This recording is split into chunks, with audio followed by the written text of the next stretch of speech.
Start now. Good afternoon and welcome to our presentation, Harnessing Labor Market Data and Insight to the Georgia Degrees PACE Dashboard. My name, well, let's go with Scott first. Scott, my colleague, he is at the Carl Vinson Institute of Government at UGA, and he is their scientific computing professional specialist. I'm Patrick Harris, research associate with the University System of Georgia's Research and Policy Analysis team.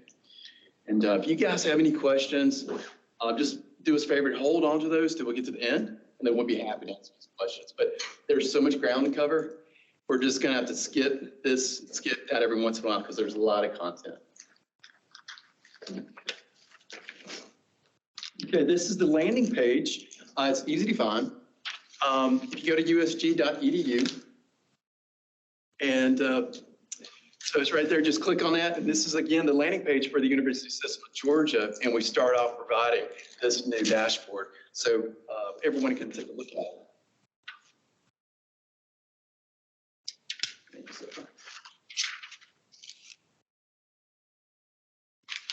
it. Okay. So I'm part of the University System of Georgia, again, with Research and Policy Analysis. We govern 26 diverse colleges and universities across Georgia, Georgia Tech being one of our core research institutions. This fall, we're serving approximately 335,000 students. Our institutions vary greatly, not just academically, but also their student profiles, outcomes, costs, and future earnings. Since 2014, we've been in a fruitful partnership with Carl Vinson Institute of Government, raising our analytical capacities. Together, we've created a data portal that supports student success, enrollment management, academic program monitoring, and much more. Shifting landscape, be it leadership, demographics, or the economy, has led us to desire a more public-friendly source of information. To clarify, we want to be transparent, help students and their families make informed decisions. That's why we've created a one-stop shop where you can explore what USG has to offer, focusing on affordability, student success, and post-graduation wage outcomes. Furthermore, this one-stop shop extends beyond mere transparency to actively guide academic and career choices. By using the data-driven insights, especially regarding salary expectations, the dashboard aligns students with programs that maximize the return on investment, ultimately emphasizing the anticipated earnings for graduates across various degree programs within the USG system. Legendary marketing scholar and former editor of the Harvard Business Review, Professor Theodore Levitt, famously said, people don't go to a hardware store to purchase a quarter-inch drill. What they want to purchase is a quarter-inch hole. This principle, emphasizing the end benefits or holes rather than a mere product feature, holds critical relevance in higher education. In this domain, the ultimate aspiration isn't just a diploma, but practical milestones like career growth, personal development, and a secure financial future. We believe our GDP dashboard embodies Professor Levitt's philosophy.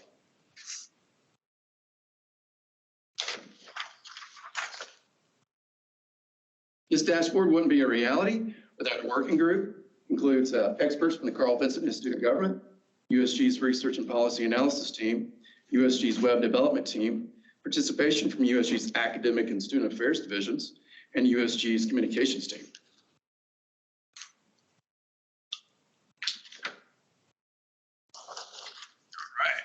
All right. Oops.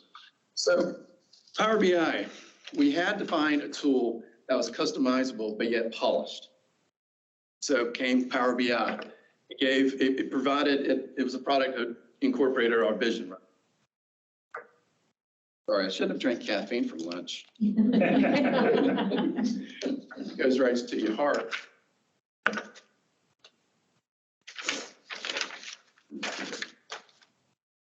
Okay, so Scott, you'll elaborate further about the data and technology in the GDP project. He'll explain the data decisions made to offer best practices for similar projects like the GDP dashboard. But first, we're going to go into a demonstration.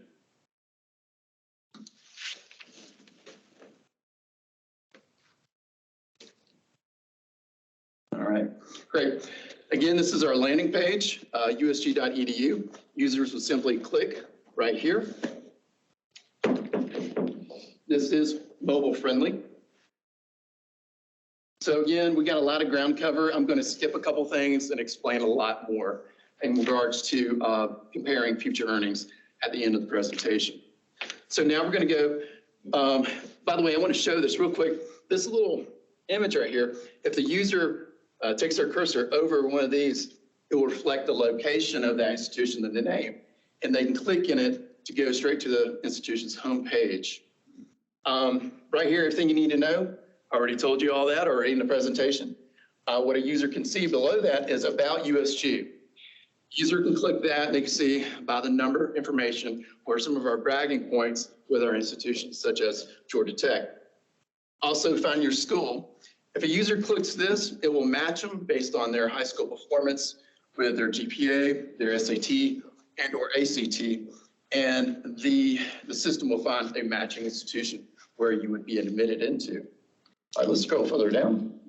I'm going to go to the bottom and then come back up to cost of attendance. This banner right here is an infographic, shows some of our institutions' bragging points. Again, we want to brag about every institution, so that's why we have a running scale here of 5 institutions. Will randomly change every time there's a new user or if they refresh a page, has their logo and a bragging point by the institution. So, such as UNG, it says U.S. News and World Report named UNG best value for public universities in Georgia. So we have similar bragging points for all of our institutions located at the bottom. So Scott, let's go up to cost of attendance.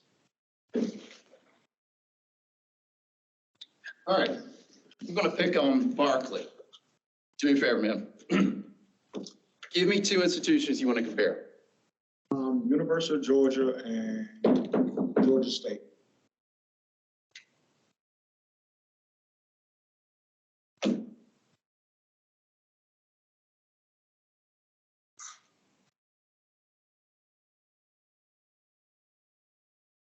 Good. There you go.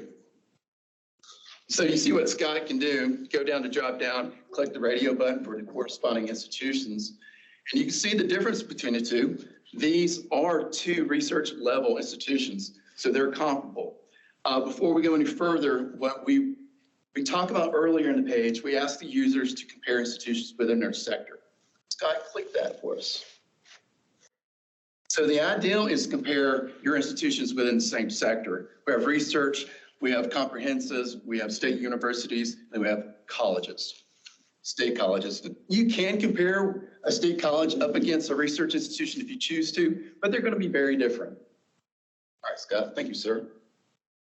So we're going to go over cost of attendance with a little bit more detail because most of our tools are built just like this. So if you get what I'm telling you right now, then you'll pretty much understand the rest of the way.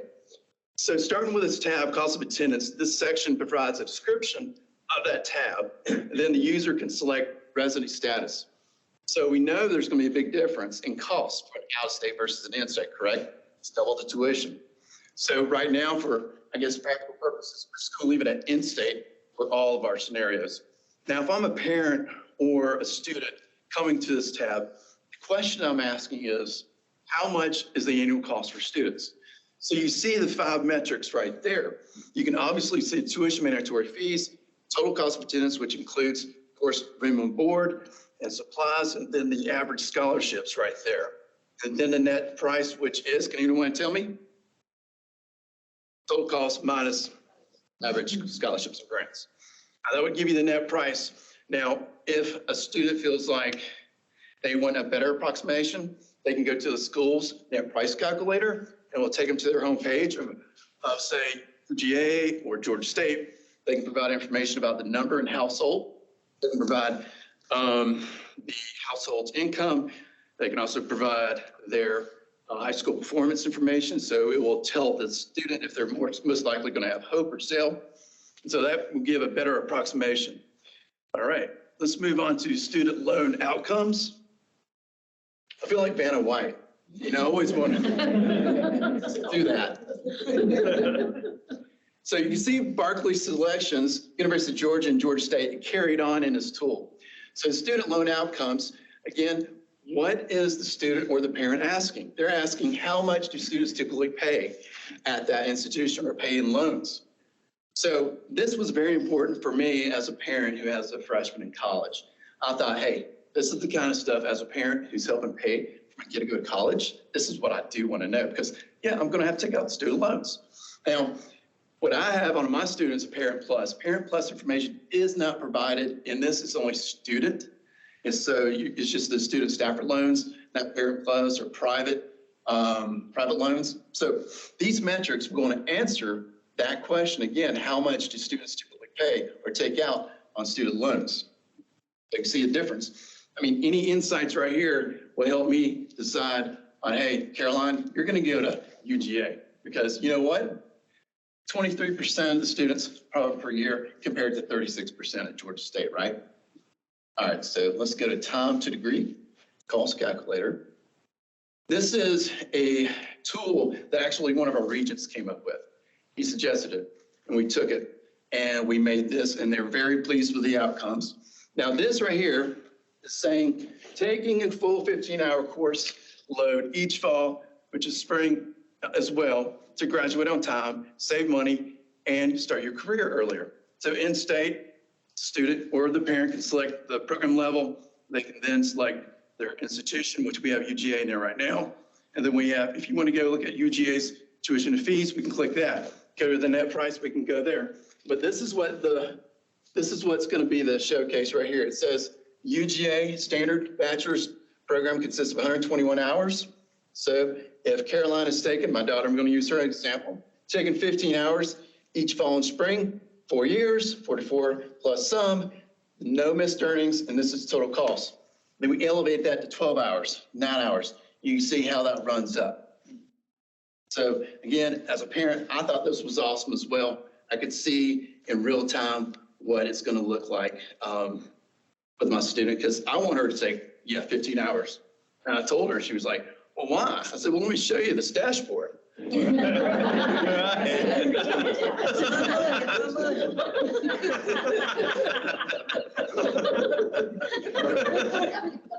Let's move on to student success.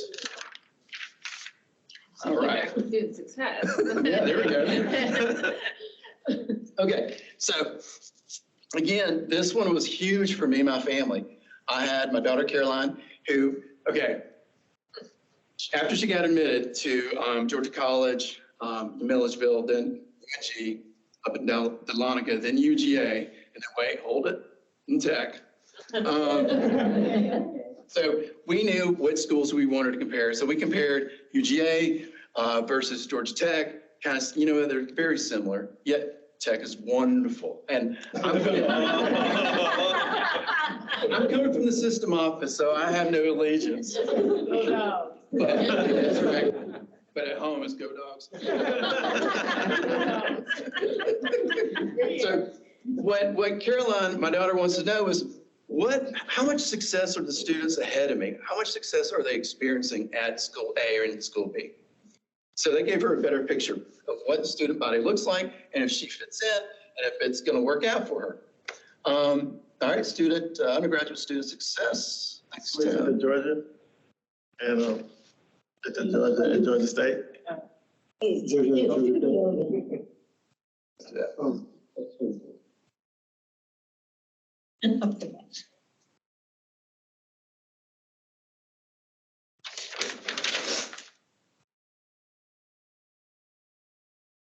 Very good.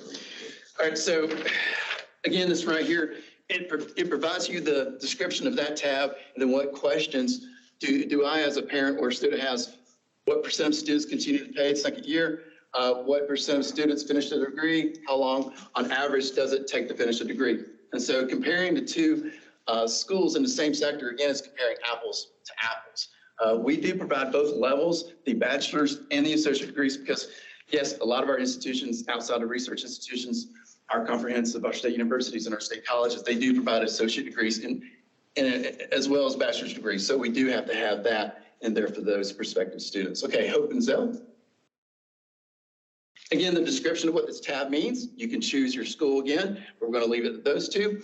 And those are the questions a user is going to come to when they want to look at the Hope and Zell scholarship. What percent of students still have their Hope or Zell after 1 year? What percent of students still have Hope or Zell when they graduate? You know, it's pretty important stuff. Now we have we can see UGA versus Georgia State out of the park. Let's go look at Tech. No.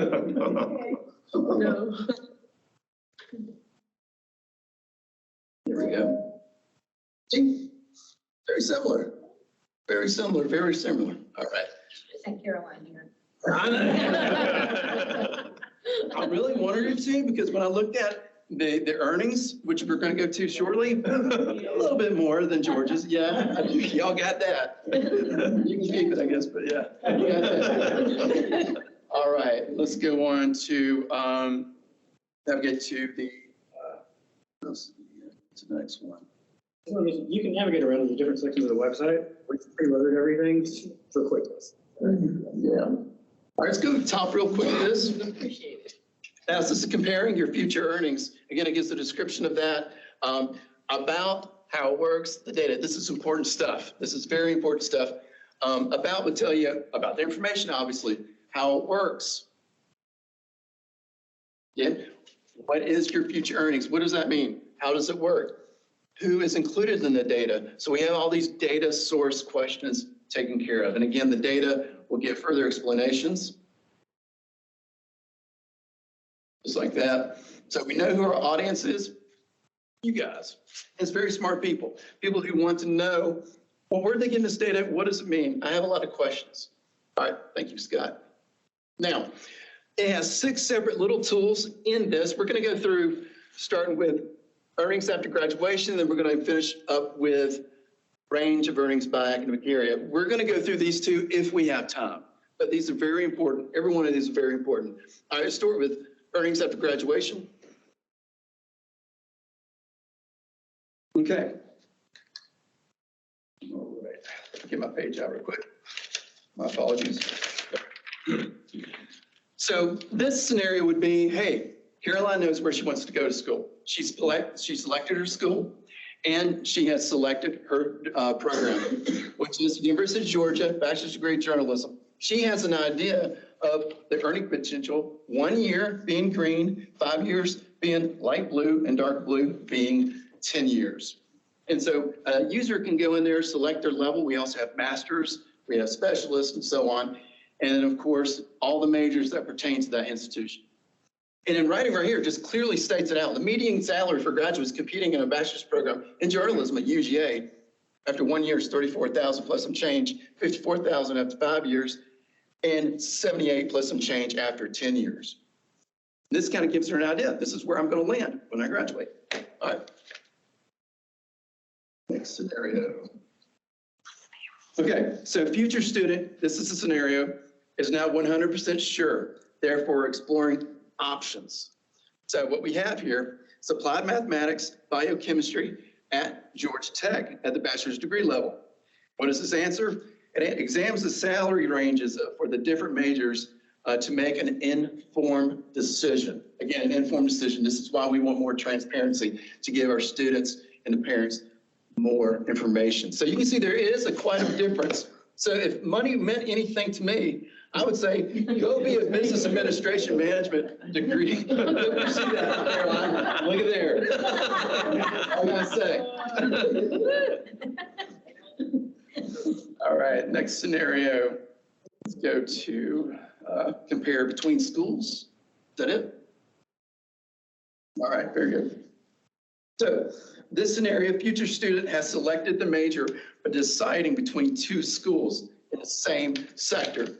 So I went out here and I selected chemistry, bachelor's degree at all the R1s or the research institutions, because again, we want to compare apples to apples. We don't want to compare Georgia Tech against South Georgia State College, even though they're a wonderful institution. They're different. They serve different purposes. So if I want to go to UGA, I know that if I'm going to be a chem major, I got probably a little bit of a better chance making a higher earning. Now, if I go to Augusta, okay, not so great. But anyways, get the idea. All right, next scenario. This is the range, right? Yep. Okay. So this scenario would be future student is not 100% sure about what academic area they're interested in. So I want to go to Georgia Tech, but I don't know, Georgia's also on the map, or Augusta or Georgia State. So I selected all of my majors, biomedical, or majors that I'm interested in, biomedical sciences, engineering, and mathematics. And I went to all the R1s, the research institutions, and I see a significant difference. Now, if you look at this, to the left of this light blue is 25th percentile, the middle is 50th, and the far right in the dark blue is the 75th percentile. So it gives you that estimation for each major or each area for your schools in the R1 category. All right, very good. Next one. Okay, so we have just a tab, maybe a minute. So this right here, this provides you the percent of graduates by loan amount at graduation. This is an easy tool to use. They can select their major, their program, and then see how much those students take out in debt and the percent of that student population. So most likely, if a student's taking debt on that Parent Plus or private loans, they're incorporating about 20 to 30,000 in debt for about 15% of them, but yet there's 52% of them who are not taken out on loans. And so you can get this for every institution and most of the degrees. All right, next and last. And this is the median monthly earnings compared to loan payment. And Scott can talk about that later, a little bit more detail. But this right here, again, gives you a good idea. If I'm going to major in business management marketing at Albany State University with a bachelor's degree, this is what I'm going to be starting out, especially if I have that loan payment for 10 years. And this is the estimated earnings compared to your loan payment. Gives you a good visual about what they have ahead. All right, thanks, Scott. I'm done. So I was the lead developer on this project, and they asked me to talk to you guys about the data methodology behind it. Now that you've seen the tool, we're going to talk about some of the guiding principles that led us to choose the methodology we did for that. Talk a little bit more about the data. The first thing that guides everything that I do when I do data projects is that I need to consider my audience. So my end products look very different if they're designed for a boss or an analyst, or that last one's the general public, which is what this one's for. So if your target audience is an analyst, you would do things very differently. And with that in mind, we want you to know that we also have a tool available that is only for USG stakeholders that are specific to different institutions. So there are people at Tech that have access to our data portal. They can go in and access this tool. This tool is much more robust and has much more information that I'm going to talk to you about that didn't make it into the public tool for various reasons, because we were considering our audience. Our target audience is recent high school graduates and their families. We want them to come here and be able to evaluate the choices that they're going to make as they look into post-secondary education as an option. Data sources for this project come from a variety of different regions. The main data source for all of the income data is the statewide longitudinal data system, which is housed at the Governor's Office of Student Achievement in Georgia. So we have a data sharing agreement between USG, our Carl Vinson Institute of Government, UGA, and the Governor's Office of Student Achievement to share this data. If you're not familiar with Georgia Awards, this is the list of organizations that provide data to Georgia Awards. It's a very robust data product. We took data from two of those. So data from the USG itself is provided to Georgia Awards, along with the Georgia Department of Labor data. That's what we were looking at. Relevant data elements to this project that we could pull, and again, I'm listing all of them here that we pulled for the internal tool, include all of these things. These two, you might have noticed, didn't make it into that final version of the tool. That's because we use enrollment data to determine whether or not a student re-enrolls in a program later. This is important to the USG stakeholders, but we found that it wasn't as important to high school graduates and their families. Who knows what a NAICS code is? Raise your hand if you know what a NAICS code is. Anybody? Yeah. So if nobody in this room knows what a NAICS code is, it's not very likely that potential high school students, you knew what a NAICS code is. I'm sorry. Should have given you a chance. I had it all planned out. I was going to ask, could you tell me what a NAICS code is? NAICS code is the North American Industry Classification System. It's a categorization of what industry you work in according to the Department of Labor. So it's used by federal agencies. It's 6 digits long. It can be categorized at the 2-digit and 3-digit level. This is an example that I use to talk to people about the nuance of NAICS code, which is another reason to put it in the tool. If I work at Home Depot, this is the NAICS code that I would be classified on Home Depot. Now, interesting part about this is I would be classified this way if I was a sales associate at Home Depot. I would also be classified this way if I was a data scientist that worked at the system office for Home Depot and did everything. So it's not the best categorization system for what kind of job you have. It's just what industry you work in. And that's a very delicate nuance to balance, which is why this didn't end up making it in to the public version of this tool. To make sure people were going to be able to understand that, or sure our target audience. So you have to approach everything from this lens. Can your audience easily understand the data that you're going to present? So because NAICS code was too nuanced, we kept it for internal analysis. So our stakeholders at USG will come to us to learn how to use that tool, and we will talk to them about that sort of nuance. Income data, we adjusted to the nearest year date style amount. So this is a small sampling of the methodology decisions that we made when deciding how to present this data. We also offered clear descriptions of degrees whenever we could. So if you mouse over any of the bars and any of that tool in those Power BI visuals, there's a tooltip that will come up and describe the degree program that you've selected, which is nice. We also had other data sources. So those first 2 dashboards that we went over that didn't deal with income, they come directly from USG data. It comes from USG Academic Data Collection. Some of you will be familiar with some of this data. It is a very robust system of data that USG has and collects. This is the small sampling that we have that we've chosen to display that you guys saw in those dashboards. Again, some of this stuff we didn't feel was relevant to our target audience as we made that decision. So everything was through that lens. Next thing you have to consider is similar things that are out there. People are going to compare your stuff to other tools that are on the market. So there are other public tools that track outcomes data. We need to be aware of that. There's the Post-Secondary Outcomes Explorer tool. That's by the U.S. Census Bureau. It's a very awesome tool that also does this for a conglomerate of schools that exist at the national level. University of Texas system and the University of Florida also have tools that are specific to their systems where you can do a similar thing. You can track your earnings potential after graduation based on data that they have. There are others that are available, but these were the ones that we considered mainly. This one was especially important to us. So you guys will remember when we did the demo of the tool, we got to that section about earnings, and below each of those little rectangular boxes, there was a selector for Georgia and there was a selector for national data. When we started development on this, USG knew that they were joining the schools that were part of this Post-Secondary Explorer Outcomes tool. So we knew that we were going to get access to national data. And once we did that, we wanted to make sure to implement it.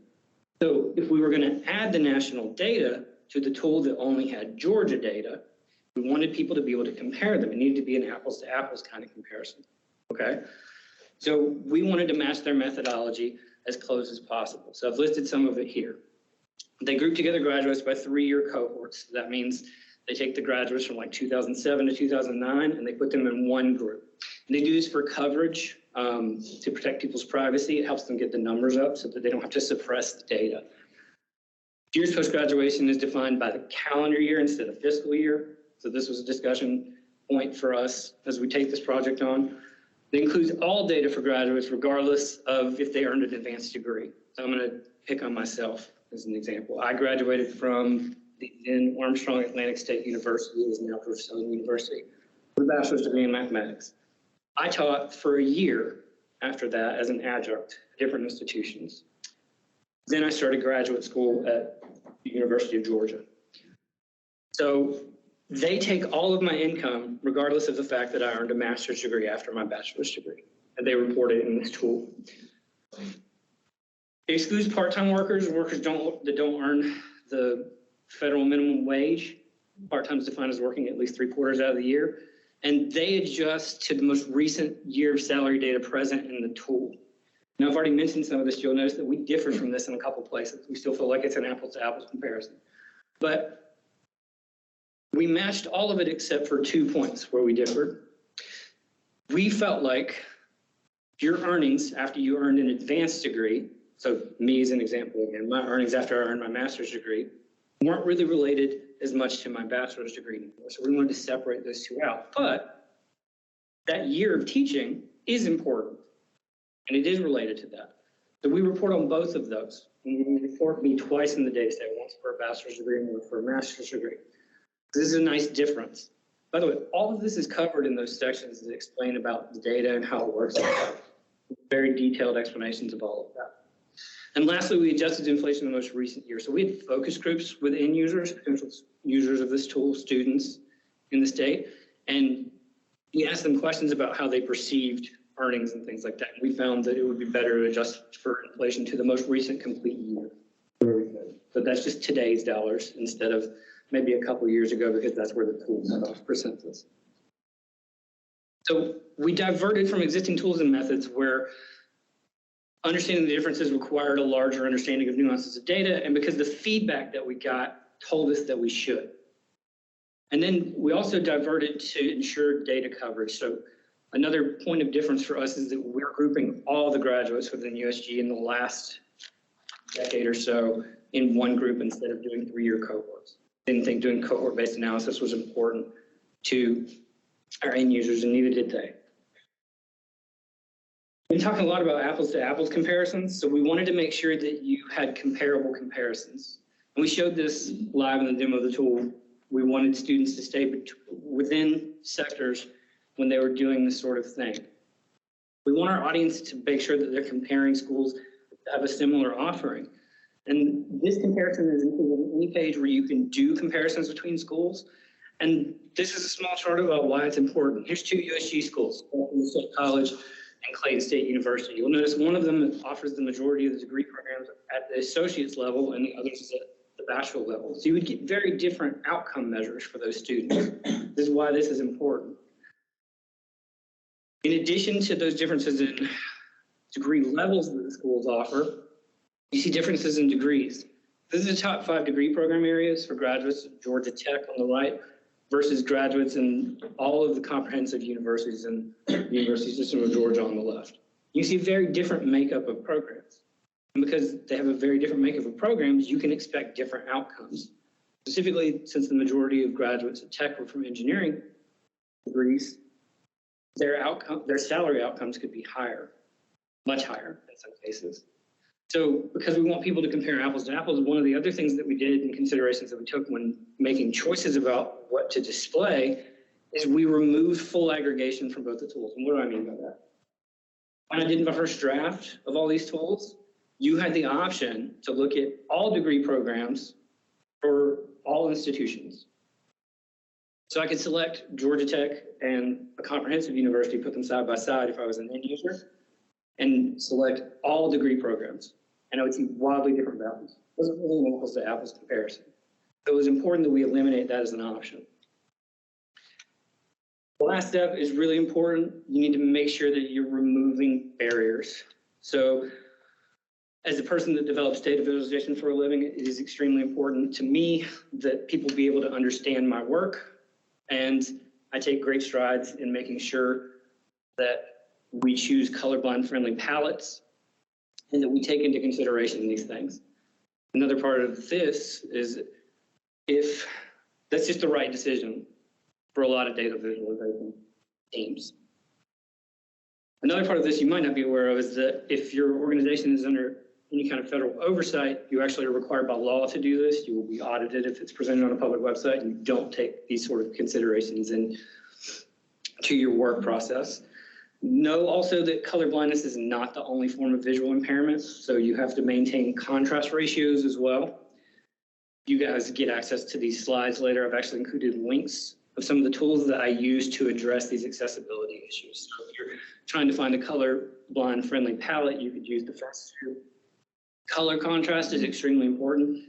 So that is a ratio that is determined by different formulas according to different organizations that check this for you. And it is addressing what font color you used on what background. And if you have to basically maintain a certain ratio of lightness to darkness between those two. And then lastly, we double checked that screen readers would also interpret all these tools. So if you use a screen reader and you mouse over any of our visualizations, it will read you the tool tips. at least for that one, which was the most popular used one at the time of development for this. So all our tools are just going to strive to meet all of these standards because we don't want anybody to have any unnecessary barriers. We want them to be able to consume the data. And that is all I have. So now we're going to open it up to questions.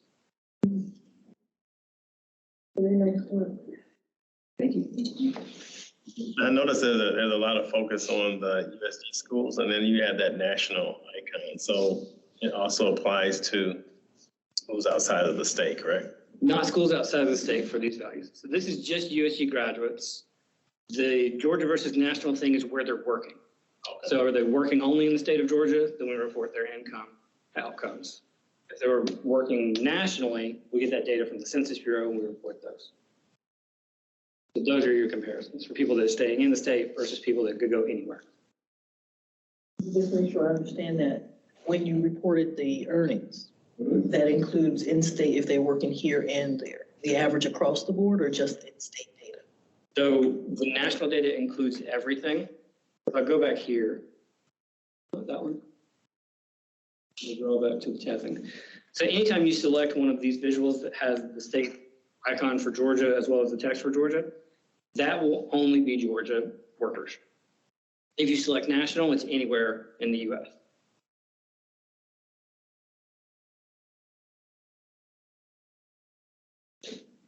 Yes. So comment question is, well, this is really great work. I mean, when you think about what the service you're doing for families who are trying to figure out where to say, and showing the data to kids, I think is just a great idea. So, you know, if we're going to push you towards history, you need to know that maybe you want to do some other things in computer science too, just saying. Not that that happened in my household. But I'm curious, do you have an idea, like the hits that you get? Are you using Google Analytics on this at all to see? We're actually, I think the web development team, they do have access to that. I have not read the numbers lately. I had access to it initially, I might still, but yeah. Yeah, I'd they be do curious. track. You should be seeing, like, especially around like when we're doing college applications, like right now, this should be off the charts. I mean, every parent in Georgia, every counselor should know about this. So that you could do that in person. And I don't know if they're finding or not. Because I don't know how much you've been on the road with this show. So, but I think it would really be something that, you know, particularly for the, you know, our admissions counselors are going out right now and talking to potential students. And I think if it's got a booth there too, I think it would be modeled by parents. Just the thought for getting this into the hands of. And socialization, we've been doing that with some of the schools. But Chancellor, what he did want is this be right at the landing page, you know, for USG. Right, it is. Yeah, so and I'm surprised it stay out there this long. It's been out there for quite some time now, right at the landing page for about a year right now. So I don't know how much longer it's going to be there, but we totally agree. Think about it. This encapsulates the goal of the university system. This tells you what they're out at. It's accountability, it's transparency, and it really tells a great story. So I would encourage you to figure out a way to get this in front of more people. Especially at the I wish I knew about this last year. I'll share that I did find it helpful. I have a freshman in college also. And but one thing that would be nice is if you could download it to a CSV or put a third column or a fourth column. But even if I could download it as a CSV, then I could combine them a little bit easier. I mean, cut and paste, but you know, that's the thing is I'm doing a little bit behind the scenes, and then by the time you connect with your husband and then with your kid and your other kid. And so it'd be nice to be able to have a little bit, make your own kind of report out of it. Yeah. What we do have, we don't have that yet, but what we do have is at the bottom right corner of the dashboards, you can send that link to X or Twitter, whatever it is now, Facebook, Instagram, all that. Also, you can forward it, like share to an email address. So, but I don't think we have that yet. We discussed having a downloadable. There was a lot of discussion about that. So right now, the USG had privacy concerns, which is why we didn't make it available Probably. for that. Yeah. I will say that national level data is available. So Okay. census, you can download that file. It's a little messy, but if you're a data person, taking that on, it's not that bad. You are a database. But yeah. I didn't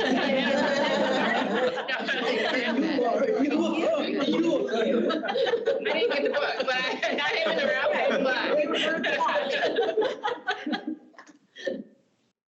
Question. You mentioned Power BI. That was used. What is the backend data harvest? Because we use Tableau. We've been driven towards Tableau and I've used Power BI a little bit. But my dashboarding wise, is it all Power BI or just some of web and some of?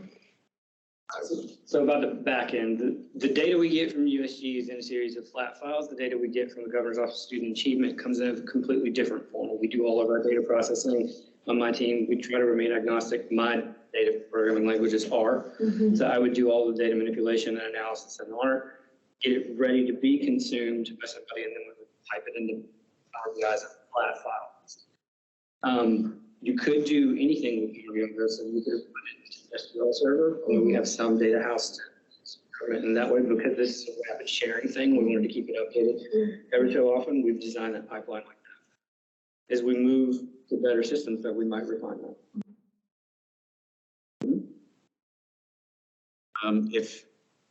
So while you were in there, I was checking out my son's major at Kennesaw State. And I noticed that there's only the 1 year data. There's no 5 or 10 year. Does that mean that that major hasn't existed for that long, or there's no data? Could be that. Yeah. So it could be the data hasn't existed for that long. It could be there wasn't enough data about workers in those following years. So that might be a program where people are migrating out of the state after the first year or something like that. He's a film major at Kennesaw State. Okay, that one may be relatively. It's a relatively new program. There will probably be not that much data in there yet. Looking at like 3 year cohorts, refreshing it like every 3 years, or is it like the last 3 years? For our public facing tool, it's all together grouped. We've grouped it all together. Now we've limited it to the number of years that have the coverage in the census tool. Census does only push new data out. Every time they get a new year's worth of salary data, they will add that cohort information to the tool. And they do the 3 year and 5 year groupings based on what degree level you're looking at.